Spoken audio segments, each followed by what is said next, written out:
promise and replaced it with something more tangible. Her movement has become more deliberate. Her shot selection, once instinctive and occasionally rushed, now carries intention. You can see it in the way she constructs points, building them layer by layer instead of reaching for early winners. But clay doesn't allow shortcuts. It forces players into long conversations, rally after rally, where each shot is a sentence and every mistake is a confession. Eala's challenge is to stay composed in those conversations, especially when facing opponents who have grown up on this surface, who understand its rhythms instinctively. That's where the tension lives. Her game naturally carries elements that should translate well to clay. The heavy topspin on her forehand can push opponents back, opening angles that are difficult to defend. Her left-handed serve, while not overpowering, creates patterns that disrupt timing. Yet the real question isn't whether she has the tools. It's whether she can sustain them under pressure, point after point, game after game, without drifting into impatience. There have been moments in recent matches where that impatience has crept in. You can see it when she goes for a low-percentage winner too early in a rally, or when her footwork tightens just slightly under pressure. On faster surfaces, those lapses might pass unnoticed. On clay, they linger. The surface magnifies everything. This pre-French Open stint becomes a laboratory for those details. Each match offers a new variable. One opponent might test her endurance with relentless baseline exchanges. Another might disrupt her rhythm with slices and drop shots, forcing her forward into uncomfortable territory. These are not just matches. They are puzzles, and the answers require both physical execution and mental clarity. There's also the emotional weight of expectation. Eala is no longer a name that slips quietly through early rounds. Opponents prepare for her now. They study her patterns, anticipate her tendencies, and look for ways to disrupt her comfort zones. That shift changes the dynamic entirely. She is no longer the unknown quantity. She is the target. Handling that shift requires more than technical adjustments. It demands a recalibration of mindset. The ability to accept that matches will swing, that momentum will disappear and reappear without warning. On clay, leads are fragile. Breaks of serve don't guarantee control. Matches stretch, twist, and often refuse to follow a predictable script. In this environment, Eala's composure becomes one of her most valuable assets. When she stays grounded, when she trusts the patterns she has built, her game flows with a quiet confidence. Her cross-court exchanges become sharper. Her ability to redirect down the line feels less like a gamble and more like a calculated strike. That's when she looks like a player ready to take the next step. But the journey to that consistency is rarely smooth. There will be matches where she starts slowly, where the timing feels just a fraction off. There will be moments where opponents drag her into uncomfortable positions, forcing her to defend more than she would prefer. The key is how she responds in those moments, how quickly she can reset and re-establish control. Another layer to this pre-French Open stretch is physical endurance. Clay matches demand more from the body. Points extend, rallies stretch, and recovery becomes critical.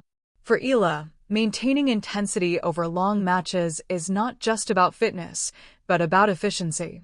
The way she positions herself, the way she anticipates, the way she conserves energy without sacrificing aggression.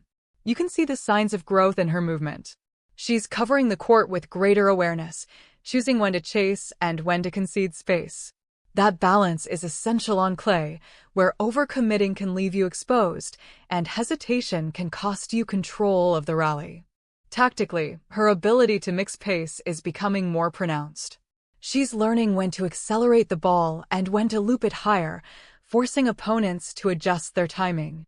This variation is crucial on clay, where predictable patterns can quickly be neutralized. The more she diversifies her options, the harder she becomes to read. There's also a subtle but important shift in her return game. She's positioning herself with more intent, stepping in when the opportunity arises and taking time away from her opponents. On clay, where serves are less dominant, the return becomes a gateway to control. Winning those early exchanges can tilt the balance of an entire match. As the matches accumulate, the narrative around her begins to take shape. Each performance adds a layer to the story, building either momentum or questions. A strong run can create a sense of inevitability, a feeling that something significant is on the horizon. A series of tight losses, on the other hand, can highlight the gaps that still need to be addressed. What makes this phase so intriguing is its unpredictability. There's no clear script. Eala could find a rhythm that carries her deep into tournaments, or she could face setbacks that force her to recalibrate. Both outcomes carry value. Both contribute to the larger journey. The mental side of the game often reveals itself in the smallest moments. A missed break point. A double fault at a critical juncture. A rally that slips away after a series of well-constructed shots. These are the moments that define matches on clay, and they demand resilience. Eala's ability to navigate these moments without letting them linger will be crucial. There's a growing sense that she understands this. Her body language has become more controlled, her reactions more measured. Instead of letting frustration dictate her next move, she's beginning to channel it into focus. That shift might seem subtle, but it has a profound impact on performance. As the French Open approaches, the stakes naturally rise. Every match in this prelude feels like a rehearsal, a chance to refine patterns and build confidence. For Eala, it's also an opportunity to establish herself as a genuine threat, not just a promising talent. The challenge is to balance ambition with patience, to push for progress without forcing it. Clay rewards those who respect its demands, who are willing to engage in its longer battles without losing sight of their strategy. Eala's task is to embrace that rhythm, to find comfort in the extended exchanges rather than seeking to escape them. There will be moments when the court feels slower than expected, when the ball doesn't respond the way she anticipates. Adjusting to those conditions requires adaptability. It's not just about hitting harder or moving faster. It's about reading the court, understanding how it's playing on a given day, and making the necessary adjustments. Her coaching team plays a role in this process, providing insights and guidance between matches. But once she steps onto the court, it becomes a solitary challenge. The decisions, the adjustments, the execution all rest on her shoulders. That independence is both a burden and a privilege.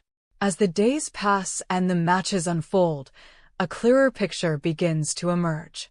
Not just of her results, but of her trajectory. The way she handles adversity, the way she builds momentum, the way she responds to different styles of play. These are the indicators that matter most.